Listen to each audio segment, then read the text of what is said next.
Hello friends, you are welcome in the Bugs Pharma. In this video we are going to discuss about the एटोकॉइड्स. हमारे पिछले class में हमने क्या बात किया था, antigout drug that is the allopurinol and probenecid. तो आज से हम एटोकॉइड्स स्टार्ट करने वाले हैं, तो हमारे साथ जुड़े रहे तो ताकि आप एटोकॉइड्स के सारे क्वेश्चन के जवाब इजी देंगे. तो चलो स्टार्ट करते हैं एटोकॉइड्स. Atocoids are otherwise called as the local hormones. Means the other name of the atocoids is the local hormone. They different from the hormones by following aspects. Means atocoid को दूसरा नाम क्या दिया हमने, local hormones, and they are different from the hormones by following way. Means hormones जो endocrine system से जो hormone secrete होते हैं ना हमारे, तो उसी हार्मोन से ये एटोकॉइड्स कैसे डिफरेंट होते हैं ये हम जान लेंगे. Hormones are secreted by endocrine gland from specific type of the cell and enter in the systemic circulation and produce their action at distant organ. Means hormone क्या होते हैं, हार्मोन कौन सीक्रेट करता है, एंडोक्राइन ग्लैंड सीक्रेट करता है. Endocrine gland किसके under control में रहता है, hypothalamus, and hypothalamus control to the pituitary gland and pituitary gland control to the all endocrine glands. Means endocrine gland secretes the hormone and these secreted hormone are secreted into the systemic circulation. The hormones is secreted from one place and it goes into the systemic circulation which show action on the another place, and also their metabolism occur in the another place. Means the site of release, site of action and site of metabolism is different for the endocrine hormones. But in case of the local hormones, local hormones means क्या है आपके एटोकॉइड्स. Local hormones released from wide variety of cell and produce their action at the site of synthesis or release. Means local hormone क्या है, wide local hormones को कौन secret करता है, wide variety of cell. हमारी बॉडी में जो variety of cell है ना, वो क्या करते हैं, लोकल हार्मोन का सीक्रेट करते हैं, रिलीज करा देते हैं. और देयर एक्शन क्या है, produce action at the site of synthesis और रिलीज. लोकल हार्मोन कहाँ एक्शन देते हैं, at the site of synthesis और रिलीज. रिलीज के साइड पे या सिंथेसिस की साइड पे ही वो एक्शन दे देते हैं. And local hormones are metabolise at the same site. Means metabolism भी लोकल हार्मोन्स का कहाँ होता है, मीन्स एटोकॉइड का कहाँ होता है, सेम जगह पे जहाँ वो सिंथेसाइज होते हैं, जहाँ वो एक्शन भी देते हैं और वहाँ भी मेटाबॉलिज्म भी होते हैं. But in case of the endocrine hormones, they secreted from the one place, give action another place and metabolize into another place. Okay, but in case of the local hormone, the space of the release, action and metabolism is same. Okay, in general for local hormones, site of synthesis, site of release and site of action, site of metabolism is same. That is in a local site. means जहाँ से वो release होता है वहाँ से वो metabolism भी होता है और वहाँ से उसकी एक्शन भी हो जाती है. तो autacoids derived from the Greek word autos means self and coids means healing remedy. Means autacoids it is the self healing substance. So therefore autacoids also known as the self healing substance और local hormones. Classification of autacoids, autacoid का classification क्या है, local hormone कौन कौन से हैं हमारी body में. First is the amine autacoids. Example is the histamine, serotonin. और सेरोटोनिन को आप और क्या कहते हैं, 5-HT means five hydroxy tryptamine. Second class is the lipid derived autacoids. It is also called as the eicosanoids which contain 20 carbon atoms. Example prostaglandin, thromboxane and leukotrienes. Third class is the peptide autacoids. Examples bradykinin, kallidin and angiotensin. These are the plasma kinins. Okay, now second page we can see about the histamine. Histamine क्या है, कौन सा autacoids है, it is the amine autacoids. Okay, समझ में आ रहा है आपको. आपने अभी तक क्या देखा, एटोकॉइड्स क्या है, एटोकॉइड्स को हम लोकल हार्मोन्स भी कहते हैं. एटोकॉइड्स की रिलीज की साइट, मैकेनिज्म की साइड, एक्शन की साइड और मेटाबॉलिज्म की साइड सेम होती है. But in case of the endocrine hormone they are secreted from the special glands and their site of action is other and site of metabolism is other. but so now we see the histamine. Histamine, it is the amine alcohols. Synthesis. Histamine is synthesized from the histidine amino acid, sulfur containing amino acid, that is the histidine. From that histamine is prepared. On histidine amino acid there is the enzyme which act on the histidine decarboxylase, which convert histidine into histamines. आप इस structure में देख रहे हो ना, histidine decarboxylase means carboxylic group remove होकर क्या है, एक ये जो है ना कार्बोक्सिलिक ग्रुप रिमूव होके वो NH2 कन्वर्ट किया है, तो क्या हो गया, हिस्टामाइन फॉर्म हो गया आपका. Okay, histamine is majorly store in the mast cells. Mast cell of body, हमारे बॉडी के जो मास्ट सेल होते हैं ना, उसमें आपका हिस्टामाइन स्टोर हो जाता है. It is also known as the tissue amine. So many tissue in the body are produce histamine. Histamine को और क्या कहा जाता है, टिश्यू अमाइन, बिकॉज हिस्टोलॉजी का डेफिनेशन क्या है, study of the tissue is called as the histology. Hist means क्या है, टिश्यू, मीन्स हिस्टामाइन मीन्स क्या है, टिश्यू अमाइंस. हिस्ट टर्म किसके लिए यूज करते हैं हम, टिश्यू के लिए. तो हिस्टामाइन में जो हिस्ट है वो किसके लिए है, टिश्यू, तो इसीलिए उसको हम क्या कहते हैं, tissue amine. The tissue which rich in histamine include skin, gastric mucosa, lungs, brain, liver and placenta. These are the tissue which are rich in the histamine. Okay, histamine also present in the blood, that means wall of the blood vessel के wall पर भी histamine आपका present होता है. histamine को क्या कहते हैं, tissue amine, because many tissue produce the histamine. Histamine produce their action by acting on the 3 receptor H1, H2, H3. All are the G protein coupled receptor. तो हिस्टामाइन किसके through आपके action देता है, H1, H2 and H3 receptor. These all are the G protein coupled receptor. तो कौन कौन सी pharmacological action histamine देता है वो हम देख लेंगे. ऑन स्किन पर हिस्टामाइन की कौन सी एक्शन है. On skin, it produce hypersensitivity reaction like red spot and red rashes. Histamine क्या करता है, हमारे स्किन पर हाइपरसेंसिटिविटी रिएक्शन करता है. कौन सी hypersensitivity, red spot and red rashes हमारे बॉडी पर कौन देता है, हिस्टामाइन देता है. When histamine injected intradermally, it produce triple response. जब किसी पेशेंट को हम हिस्टामाइन इंट्राडर्मली यूज करेंगे सेंसिटिविटी चेक करने के लिए, तो वो ट्रिपल रिस्पॉन्स देता. कौन सा ट्रिपल रिस्पॉन्स है, produce red spot, flush, feel and flare. ये देख रहे हो, ये रेड स्पॉट, रेडनेस हो जाती है, स्वेलिंग हो जाती है. ट्रिपल रिस्पॉन्स को क्या कहते हैं, flush, flare and feel. This is the triple response of the histamine. Okay, first action क्या होगी हिस्टामाइन की, triple response on the skin, on the bronchi, lungs और स्मूथ मसल्स. क्या एक्शन देता है histamine, histamine causes contraction of the all smooth muscle, specially bronchi. Specially bronchi का क्या करता है हिस्टामाइन, कॉन्ट्रैक्शन कर देता है. तो ब्रोंकाई का कॉन्ट्रैक्शन कौन से हमारे डिसऑर्डर में होता है, ब्रोंकियल अस्थमा में होता है ना. ब्रोंकियल अस्थमा में क्या होता है, ब्रोंको कॉन्स्ट्रक्शन होता है, patient is unable to breathe और difficult to breathe. So that asthmatic patient are highly sensitive to histamine which is mediated through H1 receptor. Means bronchoconstriction जो इफेक्ट है histamine का, वो कौन से रिसेप्टर से मीडिएटेड है, H1 रिसेप्टर से. कौन सा इफेक्ट है, Bronco construction.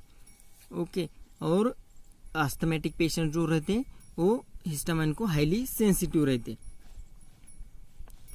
On blood vessel पर क्या रिस्पॉन्स देता है हिस्टामाइन.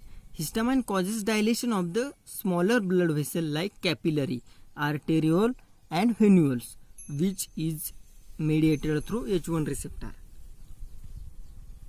हिस्टामाइन क्या कर रहा है, डायलेशन कर रहा है स्मॉलर ब्लड वेसल का, like capillaries, arterioles and venules का डायलेशन कर रहा है, विच mediated through H1 receptor.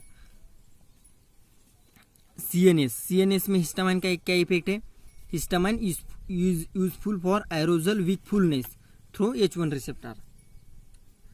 Histamine किसके लिए जरूरी है, हमको एक्टिव रखने के लिए. जब हमारी बॉडी में हिस्टामाइन ज़्यादा हो जाता है तो हम ज़्यादा एक्टिव हो जाते हैं। तो हिस्टामाइन किसके लिए जरूरी है? वीकफुलनेस, आपको एक्टिव रखने के लिए हिस्टामाइन ज़रूरी है, which is through H1 receptor. H1 receptor से हमको हिस्टामाइन एक्टिव रखता है।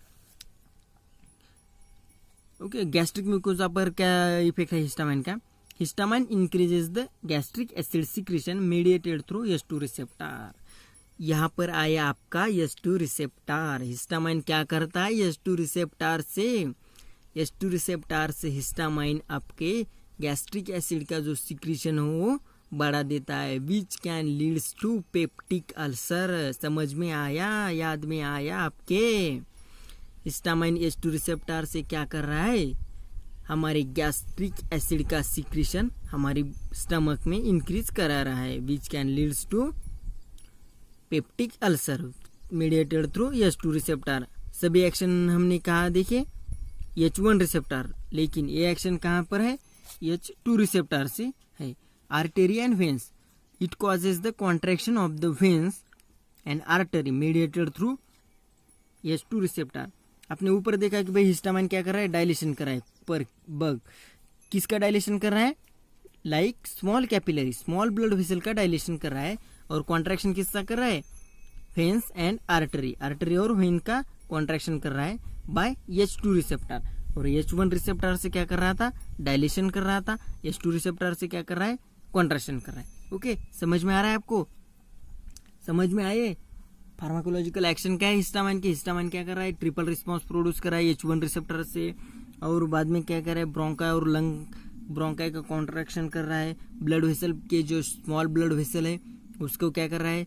स्मॉल ब्लड वेसल का कॉन्ट्रैक्शन कर रहा है, नहीं, स्मॉल ब्लड वेसल का डायलेशन कर रहा है। आर्टेरियल और वेन्यूल्स का डायलेशन कर रहा है और through H1 receptor. And through H2 receptor क्या कर रहा है? कॉन्ट्रैक्शन कर रहा है किसका? Artery and veins means large blood vessel का।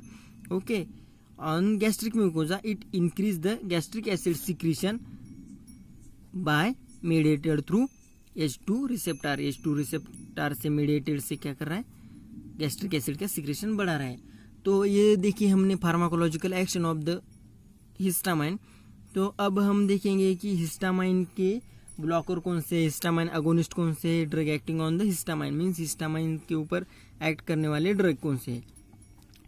Histamine H1 receptor blocker, that is antihistaminics. Okay, used as anti-allergic substance for the treatment of cough, cold, skin allergic reaction. Antihistaminic, anti-allergic and anti-inflammatory drugs. H1 receptor blocker having the classification first generation antihistaminics. कौन से first generation? Sedative antihistaminics means sedative है। Sedative आपका क्या है? Antihistaminics means, antihistaminics means क्या कर रहे हैं? हिस्टामाइन का लेवल हमारी बॉडी में डिक्रीज कर रहे हैं। तो आपको क्या करना पड़ेगा? हिस्टामाइन किसके लिए जरूर है? H1 रिसेप्टर थ्रू ये CNS में हिस्टामाइन का कौन सा रिस्पॉन्स है? क्या रिस्पॉन्स है? हिस्टामाइन क्या कर देता है? आपको वीकफुलनेस, आपको एक्टिव रखता है। लेकिन आप जब हिस्टामाइन को ब्लॉक कर देंगे, एंटीहिस्टामिनिक देंगे, तो क्या होगा? सेडेशन हो जाएगा। जो ड्रग है BBB बैरियर क्रॉस करके ब्रेन में जाकर आपको सेडेशन करा देंगे। उसके एग्जाम्पल क्या है? फर्स्ट है हाईली सेडेटिव। हाईली सेडेटिव में डाइफेनहाइड्रामाइन, डाइमेनहाइड्रेट एंड हाइड्रोक्सिन ये 3 ड्रग है। ओके, और आगे का क्लास है मॉडरेटली सेडेटिव। मॉडरेटली सेडेटिव में कौन कौन से ड्रग है आपके? फिनेरामाइन, सिनारिजिन, मेक्लीजिन एंड बुक्लीजिन। ये आपको याद में कैसे रखने का? PCMB, किसी 12 के स्टूडेंट का ग्रुप रहता है ना, PCMB ग्रुप लिया है तो ये आपको याद रखने का है। Pheniramine, cinnarizine, meclizine and buclizine, these are the moderately sedative. Less sedative कौन कौन से? Chlorpheniramine, cyclizine, these are the less sedative drug. Second generation में एंटीहिस्टामिनिक कौन से आपके? Non sedative means these are the drugs which does not causes blood brain barrier but it block the H1 receptor and they do not produce sedation. Example क्या है? Cetirizine, levocetirizine, terfenadine, fexofenadine, ebastine, loratadine, azelastine. Okay, these following terfenadine to azilsdine, this drug having the cardiac arrhythmia as the adverse effect, so these are the drugs not used. First generation antihistaminic should not be used along with alcohol because it block the H1 receptor in the brain, produce the more sedation with alcohol. In case of the alcohol क्या करता है, sedation produce करता है. तब अपने साथ में क्या दिया, H1 receptor blocker first generation दिए, तो क्या होगा, बहुत ज़्यादा सेडेशन हो जाएगा. तो हम ऐसा कभी भी नहीं करते. H2 रिसेप्टर से ब्लॉकर कौन कौन से आपके, H2 रिसेप्टर थ्रू हमारा हिस्टामाइन क्या कर रहा है, गैस्ट्रिक एसिड का सिक्रीशन बढ़ा रहा है और contraction of the large blood vessel that is artery and veins. So that आपको क्या करना पड़ेगा, H2 रिसेप्टर ब्लॉकर देना पड़ेगा इन the treatment of the anti ulcer produce हो रहे हैं ना. हिस्टामाइन ने आपके क्या किया है, ज़्यादा गैस्ट्रिक एसिड का सिक्रीशन बढ़ा दिया है तो अल्सर हो गए. तो आपको अल्सर ट्रीट करने के तो कौन कौन से ड्रग है, cimetidine, ranitidine, famotidine, loxatidine, roxatidine and nizatidine. These are the H2 receptor blocker and used in the treatment of the peptic ulcer. So क्या क्या किया एक बार रिवाइज कर देंगे. चलो रिवाइज करते. आप आज की क्लास में हमने क्या देखा, एटोकॉइड्स क्या है, एटोकॉइड्स को हम लोकल हार्मोन्स भी कहते हैं. वो आपके एंडोक्राइन हार्मोन्स के कैसे डिफरेंट हैं. एंडोक्राइन हार्मोन में क्या होता है, वो एंडोक्राइन ग्लैंड से सीक्रेट होते हैं. उसका में site of action, site of metabolism and site of release अलग अलग हो जाता है. किसका अलग अलग होता है, एंडोक्राइन हार्मोन का. But in case of the local hormones और autacoids, the site of release, site of action and site of metabolism is same. The term autacoids is derived from, कहाँ से डिराइव्ड किया है टर्म आपने, Greek words means autos means self and coids means healing remedy. Means autacoids is the substance of self generating और self healing remedy. आपने classification देखा, classification में तीन क्लासेस देखी. कौन कौन सी क्लासेस थे क्लासिफिकेशन में, अमाइन एटोकॉइड्स, उसका एग्जांपल है हिस्टामाइन, सेरोटोनिन. सेकंड क्लास था आपका eicosanoids having the 20 carbon atom, example prostaglandin. Third class क्या था आपका, थर्ड क्लास में पेप्टाइड एटोकॉइड्स देखे हमने, ब्रैडिकाइनिन, किलिडिन एंड एंजियोटेंसिन. ये क्लासिफिकेशन देखा. और बाद में हमने स्टार्ट किया amine autacoids that is the histamine का सिंथेसिस देखा. हिस्टामाइन सिंथेसिस किससे होता है, हिस्टिडीन अमाइनो एसिड. हिस्टिडीन के ऊपर जब हिस्टामाइन डीकार्बोक्सिलेज एंजाइम एक्ट करता है तो उसका हिस्टामाइन बना देता है. और हिस्टामाइन को और क्या बोलते हैं, टिश्यू अमाइन, क्योंकि बहुत सारे टिश्यू हिस्टामाइन का सिंथेसिस कर देते हैं. और हिस्ट यानी टिश्यू, तो टिश्यू अमाइन भी कहा जाता है. जो स्किन, प्लासेंटा, ब्रेन, लीवर, जो हमारे टिश्यू है वो more amount of the histamine contain करते हैं. और बाद में हमने देखा कि हिस्टामाइन के 3 रिसेप्टर है, H1, H2, H3 receptor. These are the G protein couple receptor. बाद में हमने देखा कि मैकेनिज्म ऑफ एक्शन क्या है हिस्टामाइन की. Histamine on skin produces the triple response that is flush, flare and wheal, that is the hyper sensitivity reaction. On the bronchi it shows the broncho constriction and asthmatic patient are the very sensitive to the histamine. On the small blood vessel it causes the dilation of the arteriole and venules, means through H1 receptor. In CNS it produces the wakefulness through H1 receptor. On gastric mucosa and artery and veins, it on gastric mucosa through H2 receptor it increases the gastric acid secretion, and through in artery and veins it causes the contraction through H2 receptor. हमने बाद में drug देखे. Drug में क्या क्या देखा, H1 receptor blocker कौन से है, जो H1 रिसेप्टर का प्रेजेंट होता है CNS में. तो CNS में आपका हिस्टामाइन किसके लिए जरूरी है, आपको हिस्टामाइन आपके वीकफुलनेस के लिए जरूरी है. जब हिस्टामाइन का H1 रिसेप्टर इन CNS में हम ब्लॉक करेंगे तो आपको क्या होगा, वीकफुलनेस नहीं देगा, आपको सेडेशन हो जाएगा. तो हमने ड्रग देखे कि first generation it is the sedative anti histaminics, moderately sedative and less sedative. Okay, ये 3 क्लास देखे. फिर बाद में हमने देखा कि हिस्टामाइन को अल्कोहल के एंटी हिस्टामाइनिक ड्रग जो है अल्कोहल के साथ नहीं देने की, क्योंकि वो ज़्यादा क्या प्रोड्यूस कर देते हैं, ज़्यादा आपको सेडेशन प्रोड्यूस कर देते हैं.